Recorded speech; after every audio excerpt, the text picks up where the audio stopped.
10 కిలోమీటర్లు 5 కిలోమీటర్ దూరంలో ఉంటున్నాడు. అంత స్పీడ్ పోయే గుర్రం. అట్లాంటి గుర్రంకి ఒక రోగం వస్తుంది. మా రోగం వచ్చి పడ్డది ఎట్లా అని ఛత్రపతి శివాజీ ఆలోచిస్తుంటాడు. అందులో ఒకడు వచ్చి, సార్ పలానా దేశంలో ఓ డాక్టర్ ఉన్నాడు నంబర్ 1, ఆయన ట్రీట్మెంట్ చేస్తాడు.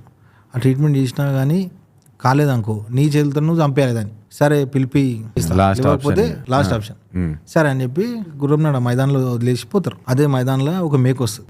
నువ్వు నీకు 5 రోజులు టైం ఇచ్చిర్రు, నువ్వు అసే 5 రోజులు ఇవ్వకపోతే నేను చంపేస్తాడు లేచి ఊరికే అని దాన్ని ఎక్కిరిస్తుంది. ఒకరోజు అయిపోతుంది, రెండో రోజు పోతుంది, రెండో రోజు ఎక్కిరిస్తుంది. అట్లనే 4వ రోజు ట్రీట్మెంట్ చేసి పోతాడు. ఇక రేపే 5వ రోజు అగర్సి నువ్వు లేవలేవనుకో రేపు నీ పని ఖతం అని చెప్తుంది మేక. 5వ రోజు అయితే పొద్దుగాల రాజు వస్తాడు. వస్తుంటే గ్రౌండ్ దగ్గరకు వచ్చినప్పుడు రాజు చూసి పరిచయం అయిపోతాడు.